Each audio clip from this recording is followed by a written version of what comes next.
नमस्कार दोस्तों, education academy Raipur में आप सभी का हार्दिक स्वागत है। आज हम आपको बीएड एवं डीएलएड एडमिशन प्रोसेस की विस्तृत जानकारी इस वीडियो के माध्यम से आप तक शेयर करेंगे।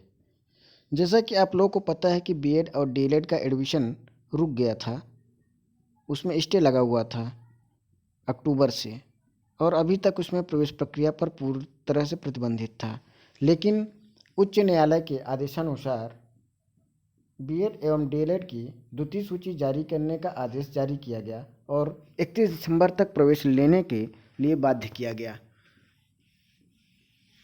तो बीएड एवं डीएलएड की विस्तृत जानकारी SCERT द्वारा state council of educational research and training Chhattisgarh Shankar Nagar Raipur द्वारा जारी कर दी गई है, जिसके कारण आप महाविद्यालय में जाकर के प्रवेश प्राप्त कर सकेंगे। जैसा कि आपको इस नोटिफिकेशन में दिख रहा है कि पत्र क्रमांक शिक्षक शिक्षा ऑनलाइन आवंटन 31 प्रवेश 22-23 रायपुर दिनांक 28/12/2022 को बीएड पाठ्यक्रम 2022-23 द्वितीय चरण की स्थगित आवंटन प्रक्रिया तथा उसके बाद शेष रिक्त सीटों में प्रवेश के लिए अंतिम चरण आवंटन प्रक्रिया की संशोधित सूचना। तो ये संशोधित सूचना जो है जारी कर दी गई है। तो आइए हम देखते हैं कि संशोधित सूचना में क्या है, कब से काउंसलिंग है, काउंसलिंग करते समय क्या क्या बातों को ध्यान रखना है और एडमिशन लेते समय कौन कौन से दस्तावेज लगेंगे, जिसकी संपूर्ण जानकारी आपको इस वीडियो में दी जा रही है। तो देख रहे हैं कि जो काउंसलिंग प्रक्रिया है द्वितीय चरण की, तो इसमें द्वितीय चरण की दूसरी सूची जारी करना 29/12/2022, हाँ 29/12/2022 को, यानी 29 दिसंबर 2022 को जो सूची रुकी हुई थी, द्वितीय चरण की सेकंड राउंड की सूची रुकी हुई थी, वह जारी कर दी जाएगी। उस जारी सूचना के अनुसार आप दूसरी सूची में आवंटित अभ्यर्थी द्वारा महाविद्यालय में, यानी 29 तारीख से ही आपका एडमिशन भी प्रक्रिया जारी हो जाएगा और 2 जनवरी लास्ट डेट है। तो आपको याद रखना है कि 2 जनवरी 2023 तक आपको महाविद्यालय में जाकर अपना एडमिशन कंफर्म कर लेना है। वही अभ्यर्थी जिनका द्वितीय सेकंड सूची में नाम हो, द्वितीय सूची में नाम होगा, वह विद्यार्थी अपना प्रोविजनल अलॉटमेंट डाउनलोड करके महाविद्यालय में जाकर के 2 जनवरी 2023 तक अपना एडमिशन ले सकेंगे। इसके बाद रिक्त सीटों की जानकारी, थर्ड पॉइंट नंबर में आप देख रहे हैं रिक्त सीटों की जानकारी। तो रिक्त सीटों की जानकारी जो 3 जनवरी 2023 को रिक्त सीटों की जानकारी SCERT की वेबसाइट पर अपलोड कर दी जाएगी और 3 तारीख को ही, चूँकि समय कम है इसलिए समय को देखते हुए 3 जनवरी 2023 से 4 जनवरी 2023, यानी आपको 2 डेज 3 and 4 2 दिन रजिस्ट्रेशन करने हेतु, ऑनलाइन फॉर्म फिलअप करने हेतु समय दिया जाएगा अंतिम चरण के लिए, जिसमें आपको प्रवेश लेना है। जिन अभ्यर्थियों का एडमिशन नहीं हुआ है, किसी कारणवश वो एडमिशन नहीं ले पाए हैं, तो उन्हें एक बार पुनः से 3 जनवरी और 4 जनवरी को ऑनलाइन करने का, रजिस्ट्रेशन करने के लिए अंतिम अवसर प्राप्त होगा।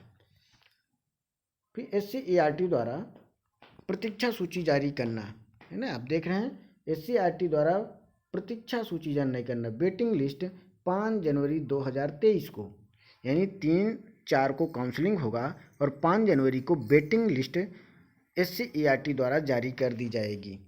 5 जनवरी के बाद आप जारी सूची के अभ्यर्थियों द्वारा महाविद्यालय में आवेदन प्रस्तुत करना।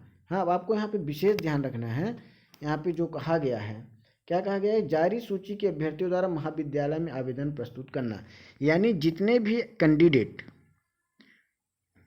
अंतिम चरण में पंजीयन हेतु ऑनलाइन करेंगे, वे विद्यार्थी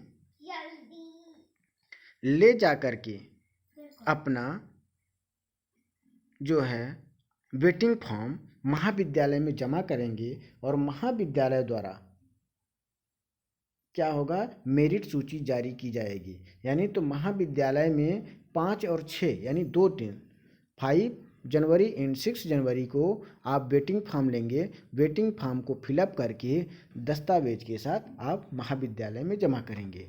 महाविद्यालय द्वारा मेरिट सूची जारी करना, यानी 9 जनवरी 2023 2023 9 जनवरी 2023 को महाविद्यालय द्वारा मेरिट सूची जारी की जाएगी। हाँ, इस बार ध्यान रखिएगा, जो सूची होगी वह कॉलेज स्तर द्वारा, कॉलेज के प्रिंसिपल, प्राचार्य या मैनेजमेंट द्वारा स्वतः जारी कर दिया जाएगा। वही अभ्यर्थी इसमें भाग ले सकेंगे जिन अभ्यर्थियों की वेटिंग लिस्ट के फॉर्म महाविद्यालय में जमा किए गए होंगे। फिर 2 डेज आपको एडमिशन प्रक्रिया में फिर से प्रवेश लेना होगा, यानी आप महाविद्यालय द्वारा सूची से प्रवेश प्रक्रिया 9 जनवरी एवं 10 जनवरी 9 और 10 जनवरी को आप महाविद्यालय में जा कर के अपने समस्त दस्तावेज के साथ एडमिशन लेंगे, है ना। इसमें आपको दिख रहा है कि आपको क्या करना है। महाविद्यालय द्वारा जारी सूची प्रवेश प्रक्रिया 9 जनवरी 2023 से 10 जनवरी 2023 तक आपको जा कर के प्रवेश लेना है और महाविद्यालय द्वारा प्रवेश को ऑनलाइन अपडेट करना। अब जितने भी महाविद्यालय के एडमिनिस्ट्रेटर होंगे वे 11 जनवरी 2023 को समस्त एडमिशन को लॉक करेंगे या अपडेट करेंगे।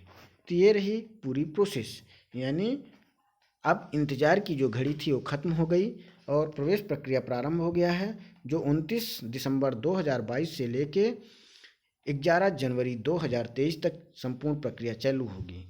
हाँ, इसमें अब आपको यह ध्यान रखना है कि प्रतीक्षा सूची में अभ्यर्थी जिन जिन महाविद्यालयों का विकल्प लिया है उन सभी महाविद्यालयों में प्रतीक्षा सूची में अभ्यर्थी का नाम आएगा।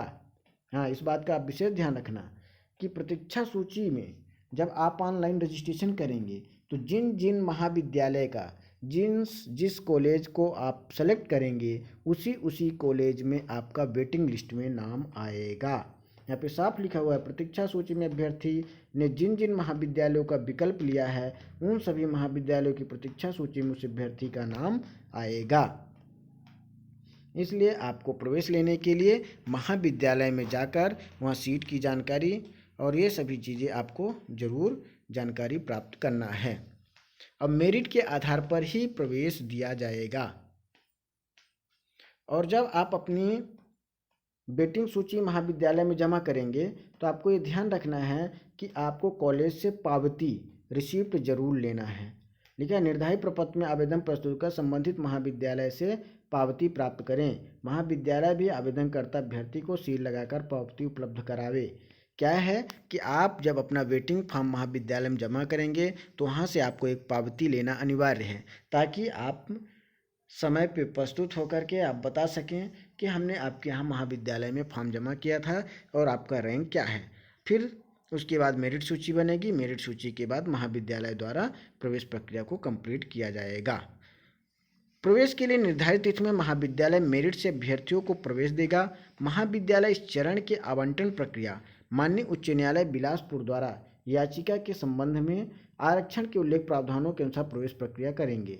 ठीक है, मतलब इसमें आरक्षण को विशेष ध्यान, यदि किसी वर्ग में अभ्यर्थी नहीं मिलने पर परस्पर सीट को नियमानुसार परिवर्तन कर प्रवेश प्रक्रिया करना होगा। यदि मान लीजिए कोई सीट SC और ST OBC की सीट है, यदि वो कैंडिडेट नहीं मिलते हैं तो उनकी जगह फिर अन्य कैटेगरी में परिवर्तित कर उन्हें प्रवेश दिया जाएगा।